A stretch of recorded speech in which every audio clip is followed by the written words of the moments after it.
આપણે જે જોવે ને બધું એમને જોવે, હવા ખોરાક ને પાણી ને આ ને તેને બધું આપણી જેમ બચાવ હોય. તમે જો પંખી હોય તો પંખી બાપુ આમ ચાઈ લઈ આવે ને એને ખવડાવે અને પાંખું આવે ઉડતા શીખડાવે, પછી એના રસ્તે ને એના રસ્તે.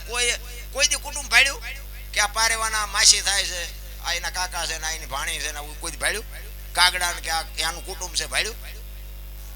કોઈ દી એવું સાંભળ્યું કે પાડો સરવા ગયો તો ભેંસ આટલું પૂળો લેતો આવ્યો સાંભળ્યું? આપણે જ બસોડા છે આ બધા, કઈ છે જ નહીં. ભલા મને આ બધા કહેતા હતા ને મારી વહુ ને મારો છોકરો ને મારા બાપા, ઓલો કોરોના આવ્યો તો કોઈ અટતું જ નથી, એટલે તારી વહુ છે ને અટને કેમ નતા અટતા?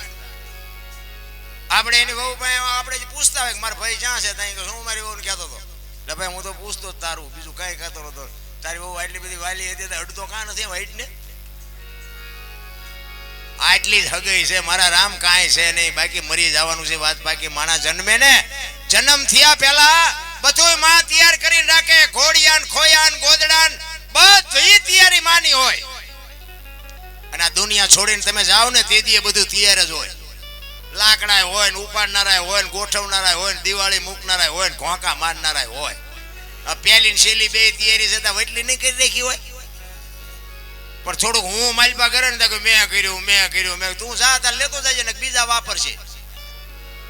શું તું કર આ દે? તમે અને હું આ દુનિયામાં આવ્યા ને તારા દેહ લઈને આવ્યા અને જાય તેથી બાપુ દેહ મૂકીને જવાનો દેહ નથી લઈ જઈ શકતા. પછી શું લેવા બસોડા ભરવા પડે?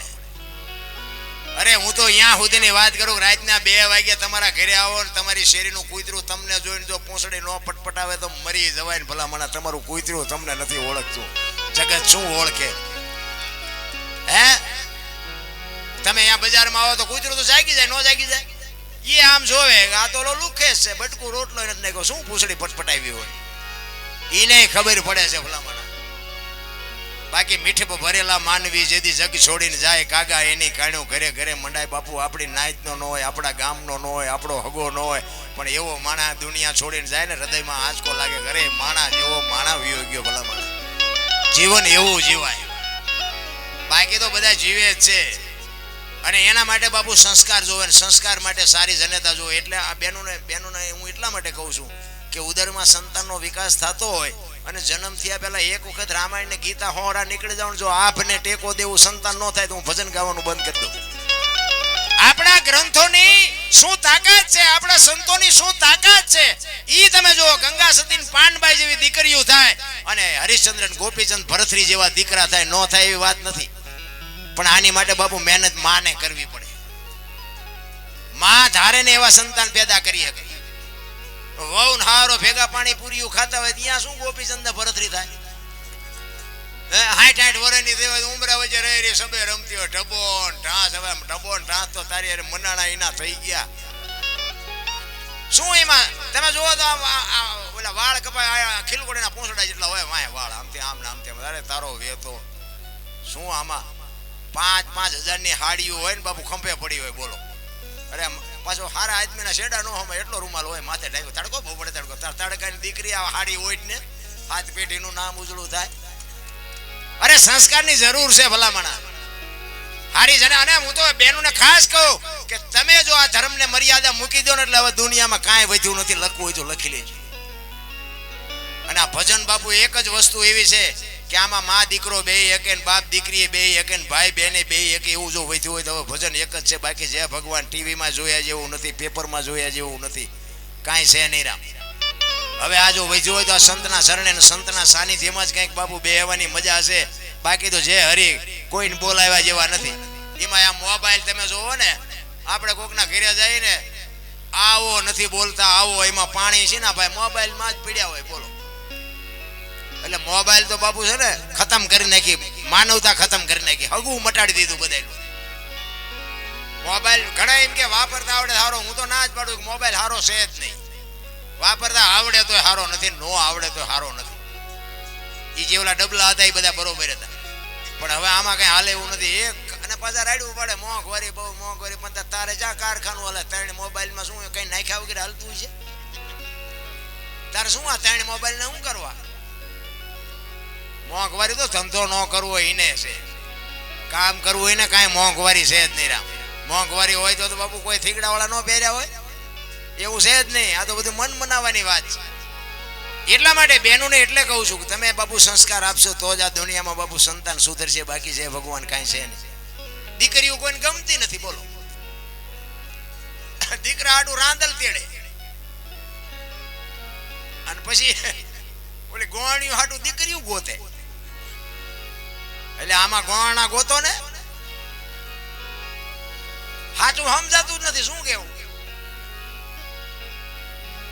મને એક જગ્યાએ કહેતા હતા, એક બાપુ હતા, આવી રીતે સંતોનો મેળાવડો હતો, અમે આની કોલેજ કે આવ્યા હતા. તો એ બાપુ મને એવું કહેતા હતા, મને કે તમે તમારા જેવા બધા કહે છે અમે સાધુ સંતો કહે છે કે મા બાપની સેવા કરો, મા બાપની સેવા કરો, પણ કે કોઈને અસર કેમ નથી થતી? મેં બાપુ મારી પાસે એક આઈડિયા છે, પણ મારું માને નહીં કોઈ. તો મને કે હું? મેં કહું બાપુ હું કહું એ જો કરે ને કોઈના મા બાપ ન દુઃખી થાય. મને કે કેવી રીતે? મેં કીધું બેનું ને છે ને મમ્મી પપ્પા ગમે છે ને હાઉ હારા નથી ગમતા, અને ભાઈને મેં કીધું હાઉ હારા ગમે છે ને બે મમ્મી પપ્પા નથી ગમતા. એટલે મેં કીધું આ બેનું જે હારે જાય છે ને એના બદલે જો ભાઈ હારે જવાનું થાય ને તો તરત સમાધાન ન થઈ જાય. બાપુ એ જો કે ખરેખર કાન પકડ્યો. મને કે દરબાર તમારી વાત વિચારવા જેવી છે. મેં કીધું એ ભાઈ ને મેં કીધું અહીંયા હાઉ હારા મળી રહે, બેન ને મમ્મી પપ્પા મળી રહે, આશ્રમ ને ખાલી થઈ જાય કે ન થઈ જાય? પણ મેં કીધું આ કાયદો આપણેથી આગળ ન વધે, પણ કે જો આવું કરી નાખે તો કોઈના મા બાપ દુઃખી ન થાય. તમે જોજો જાણે છે ને હાઉ હાર આવે ને ત્યાં ગદબમાં બકરું રખડે એમ રખડતા હોય, મમ્મી મમ્મી પપ્પા પપ્પા કરતા હોય. એટલે આ તો ડુપ્લિકેટ છે, એટલે અસલ ભૂખ્યા રહ્યા ઈવડા ઈ છે. એમને રોટલો દો, એમને દો. આ તો મમ્મી કઈક જરૂર હોય તો કહેજો, ગાડીની જરૂર હોય તો કહેજો, પૈસાની જરૂર હોય તો કહેજો, ફલાણું કહેજો. ઓલે હગીમાં એમ કે બેટા ગામમાં જા તો શીકણી લેતો હોય તો આયા સોટે, એટલે 3 રૂપિયાની શીકણી સોટે તો આને તું ગાડીને પૈસા ને બધું કે. અરે બાપુ એક લોહીનું જો દૂધ કરીને તમને મને પાઈને તમારો મારો જો ઉછેર કરતી હોય માં, હે એક લીલે તમે હુતા હોય અને માં અહીંયા હુએ ને તમને હુકામાં હુવરાવે, મોઢામાંથી કોળિયા કાઢીને તમને દઈને મોટા કરે, કાલ મારો દીકરો મોટો થઈ જાય. અને બાપુ એ મા બાપના અરમાન કેવડા હોય ભલામણા. મોટા થયા પછી જો રોટલો ન દે દીદી બાપુ એ મા બાપના અરમાન ભાંગીને ભૂકો ન થઈ જાય. પણ હવે આ કોઈને ગમતું જ નથી. તમને ન ખબર પડે, તમને ન ખબર પડે. એટલે ખબર નહોતી એટલે 100 વીઘા રાખી હતી, તું 10 વીઘાના ઉલાળિયા મીડ્યો કરવા. પણ જાવું છે હવે, તારો રોટલો ખાવાનો છે, અમારે ક્યાં જવું? કેટલાય અફસોસ કરે છે. નથી ઈવડા એમ કે છે કે દીકરો એકાદો દે, દીકરો દે છે. ઈવડા એમ કે આના કરતા ન દીધો તો સારું. તો આપણે સારું હાસું શું? કારણ કે બાપુ છે ને સંત હોય, ભગત હોય, દાતાર હોય, સુરવીર હોય, કવિ હોય, આ બધા જન્મે બને નહીં, આ જન્મથી જ હોય. અને જો બનતા હોત ને આ કલાકારો જો બનતા હોત ને તો બધાએ બનાવી દે ને રોજ 2-2 લાખ રૂપિયા લઈ આવે. બને નહીં, જન્મથી હોય. ગામમાં એક કપાતર હોય ને એ જન્મથી જ હોય. ઘણા નથી કહેતા હારો હતો બગડી ગયો, આ બગડેલો જ હતો, તમે ઓળખવા મોડું કર્યું. બગડેલા હોય બગડેલા જ હોય.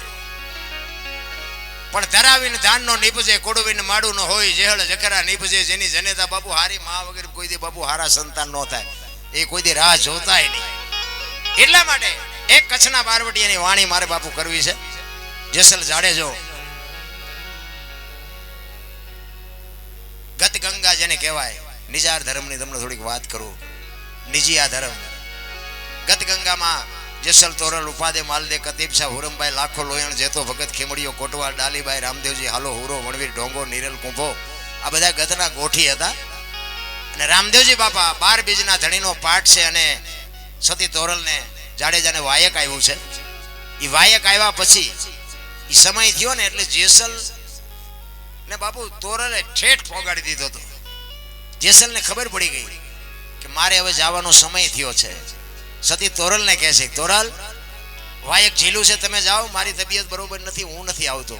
કારણ કે એને ખબર હતી કે મારો દેહ શરીર મારું શાંત થવાની હવે બહુ વાર નથી. અને આ ગતમાં જઈશ ને જો મારું શરીર શાંત થઈ જાય તો બધાની મજા બગડી જાય.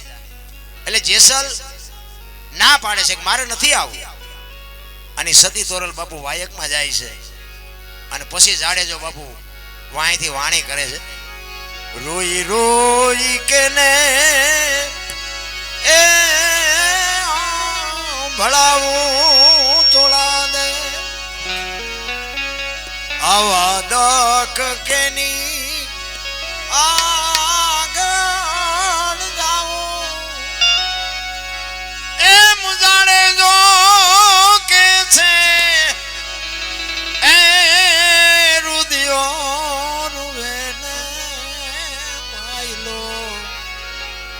જાડેજો બાપુ આહુડા પાડીને નથી રોયો. તોરલ તોરલ હું મરી જાઉં એની મને પરવા નથી, પણ હું તો એક કડવી વેલનું ચૂંબડું હતું. મને માણાય નહીં ઢોરે નો ખાત. તમે જો મને નો મળ્યા હોત તો મારી શું દશા થાય.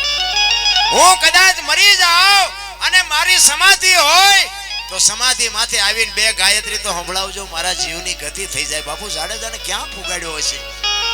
એટલે કે છે એ જી જાડેજો કે છે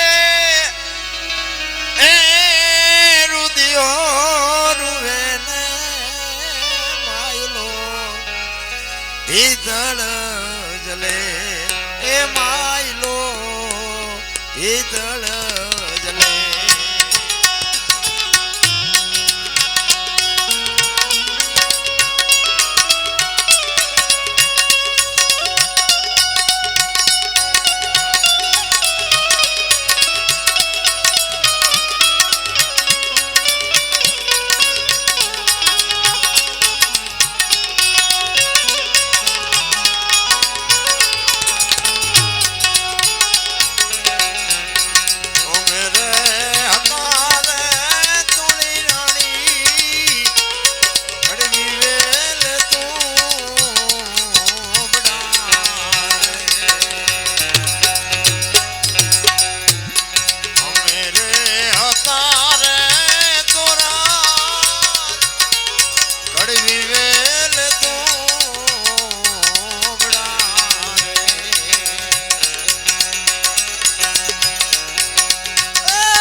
સમુદ્રના તળિયામાં તો હીરા માણેક મોતી પોખરાજ બધુંય હોય, પણ એને કાંઠે લાવીને બાપુ એરણ ઉપર ચડે ને તઈ કિંમત થાય. બાકી તમે મને કાંઠે નો લાવ્યો તો મારી આ દુનિયામાં શું કિંમત થાય?